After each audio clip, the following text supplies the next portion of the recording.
عبداللہ ابن مسعود فرماتے ہیں رسول اللہ صلی اللہ علیہ وسلم نے فرمایا کہ مجھے اللہ نے حکم دیا ہے، مجھے اللہ نے حکم دیا ہے کہ میں اپنی پیاری بیٹی حضرت سیدہ فاطمہ کا نکاح جو ہے وہ مولا علی المرتضیٰ سے کروں۔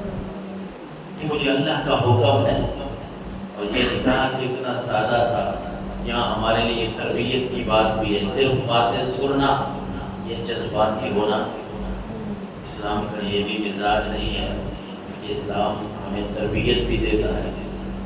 اسلام ہمیں یہ بات آج اس ماحول میں ہم گزر چکے ہیں یا گزر رہے ہیں یا جو آگے ہمیں ماحول نظر آ رہا ہے، ہمارے بچوں کی جو شادیاں ہیں وہ کتنی مشکل ہیں، بلکہ جو عام بندہ مزدور طبقہ ہے، جو ماحول ہم نے بنا دیا ہے، ان کے بیٹے بیٹیوں کی شادیوں کا ہونا یہ بہت مشکل ہو گیا ہے۔ اچھا یہ دیکھا دکھلاوی ہے، لیکن اگر ہم اسلام کے مطابق چلنا شروع کر دیں تو اسلام کہتا ہے نکاح کو آسان بناؤ، سادہ بناؤ۔ نکاح میں کوئی لوازمات جو ہم نے شروع کر دی یہ کوئی ضروری نہیں ہے۔ نکاح تو اس رشتے کا نام ہے کہ ایک طرف سے دولہا ہے، دوسری طرف سے دلہن ہے، آپس میں معاملات طے ہو رہے ہیں، پھر ان کا نکاح کرنا ہے، ان کو اکٹھے کرنا ہے۔ اس بات کا نام جو ہے وہ نکاح ہے، اس بات کا نام شادی ہے، رخصتی ہے جس کو شادی کہا جاتا ہے۔ لیکن ہم نے کیا کیا؟ ہم نے کہا بھائی پہلے منگنی ہے، اس پہ اخراجات لاکھوں میں ہیں، پھر اس کے بعد ہمارے ایک دوسرے کو جو لین دین کے معاملات ہیں، رشتے اس وجہ سے کئی توڑے گئے ہیں کہ منگنی کے بعد انہوں نے ہمیں پیسے تھوڑے دیے، وہ فلاں عید کے موقع پہ ہم نے اتنے ان کو دیے تھے تو اتنے انہوں نے اتنے دیے۔ اتنا ماحول بن چکا ہے کہ پھر وہ شادی کا موقع بھی اگر آئے تو لاکھوں روپے کا کھانا، یہ سارے معاملات جو اگر اللہ نے توفیق بخشی ہے آپ خوشی سے کر رہے ہیں، کوئی منع بھی نہیں ہے، لیکن ہر ایک آدمی کے لیے یہ کوئی ضروری بھی نہیں ہے۔ ہر بندے کو اپنی اوقات میں رہنا چاہیے، اور مسلمانوں کو حکم یہ ہے اللہ کے نبی کا کہ نکاح میں آسانیاں پیدا کرو۔ جس طرح ہم ایک پاکیزہ نکاح کا تذکرہ کر رہے ہیں نا، کہ سیدہ پاک کا نکاح حضرت علی سے ہوا، بس آپ صلی اللہ علیہ وسلم نے پوچھا علی آپ کا نکاح کرنا ہے، کوئی آپ کے پاس حق مہر دینے کے لیے کوئی چیز ہے؟ حضرت علی المرتضیٰ نے عرض کیا اللہ کے رسول ایک زرہ ہے، میرے پاس بہت کچھ نہیں۔ آپ نے فرمایا چلو اسی کو بیچ دے اور جو پیسے ہیں وہ لے آ۔ حضرت عثمان غنی رضی اللہ تعالیٰ عنہ حضرت علی المرتضیٰ کو ملے تو حضرت علی نے فرمایا کہ عثمان اللہ کے نبی نے بھیجا ہے، یہ زرہ بیچنی ہے، میرے نکاح کے کوئی معاملات چل رہے ہیں تو میں زرہ بیچنے کے لیے میں آپس میں قیمت طے ہوئی۔ حضرت عثمان جو کہ مالدار آدمی تھے انہوں نے کہا میں خرید لیتا ہوں۔ حضرت عثمان نے عرض کی کہ علی آپ ادھر ادھر نہ جائیں، یہ میں خرید لیتا ہوں۔ اچھا خرید لیا اور پیسے بھی ادا کر دیے۔ پھر حضرت علی المرتضیٰ کو حضرت عثمان غنی جو کہ جتنے بھی صحابہ کرام تھے حضور کی اہل بیت اطہار کا بڑا حیا کرتے ہیں، کیونکہ حضرت علی المرتضیٰ حضور علیہ الصلوۃ والسلام کے صرف صحابی نہیں ہیں، اہل بیت اطہار کا بھی فرد ہے، اہل بیت اطہار کے فرد ہیں۔ تو حضرت عثمان غنی نے عرض کیا کہ علی یہ زرہ میں نے خرید لی ہے، پیسے آپ نے دے دیے ہیں، یہ زرہ میری ہوگی، لیکن اب اس طرح کرتے ہیں کہ پیسے تو میں نے آپ کو دے دیے ہیں، یہ زرہ بھی میری طرف سے آپ تحفے میں واپس لے لیں۔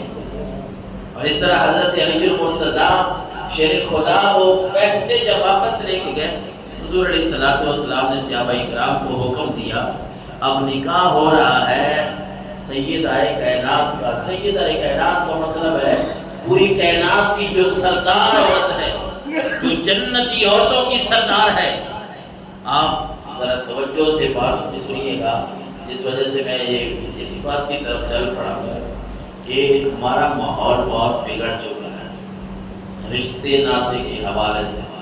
ہم نے سمجھا ہے کہ بس پیسہ ہی ہمارا پیر ہے، پیسہ ہی مرشد ہے، سب کچھ یہی ہے، رشتہ کرنا ہی وہاں جہاں پیسہ ہو، بس پیسے کا ہی کھیل چل رہا ہے۔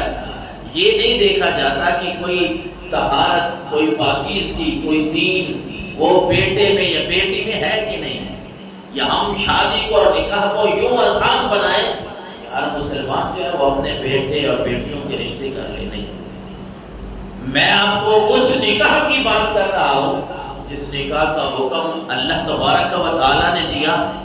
وہ نکاح ہو رہا ہے تو اس میں کوئی یہ نہیں کہ اخراجات ہو رہے ہیں کہ فلاں چیز لے آؤ فلاں چیز لے آؤ. نہیں، اب بیٹی ہے کس کی؟ رحمت للعالمین کی.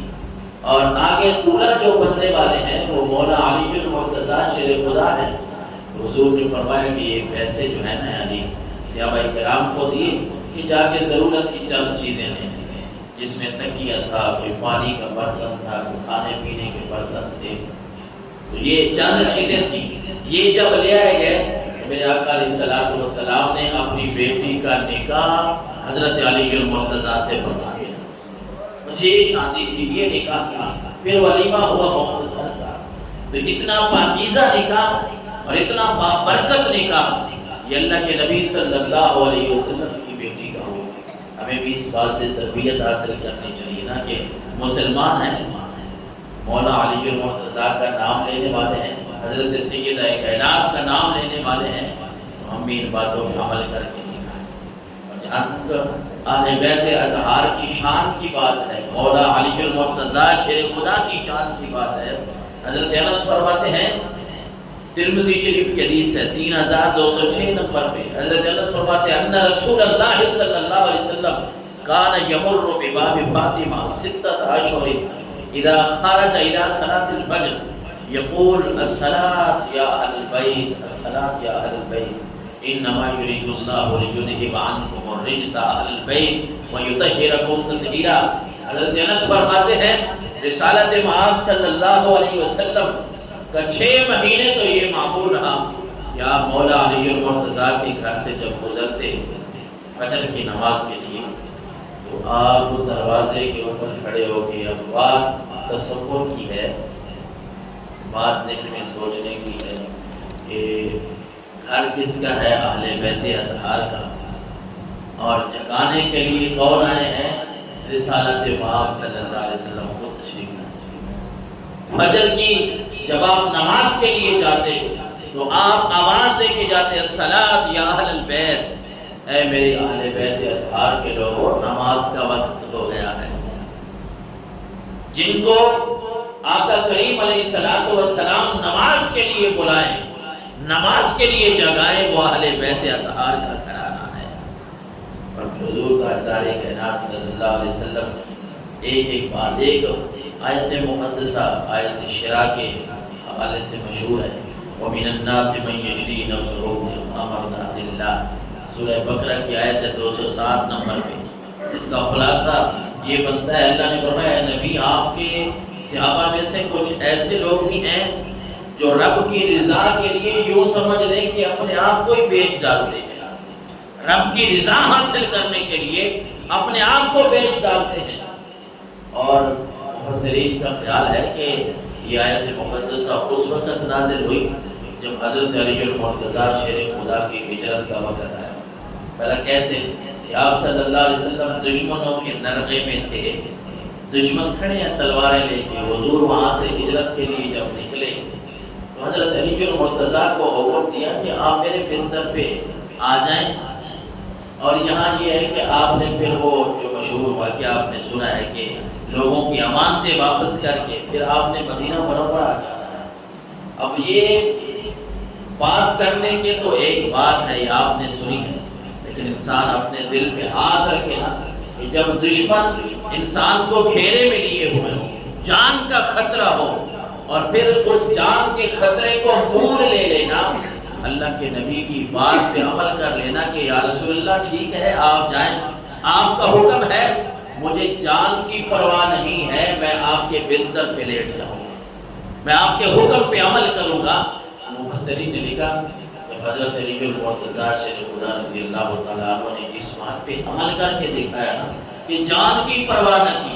اللہ کے نبی کے حکم، حضرت علی المرتضیٰ کو بھی تو پتا تھا کہ اگر اللہ کے نبی کو مارنے کے لیے، شہید کرنے کے لیے تلے ہوئے ہیں تو انہوں نے مجھے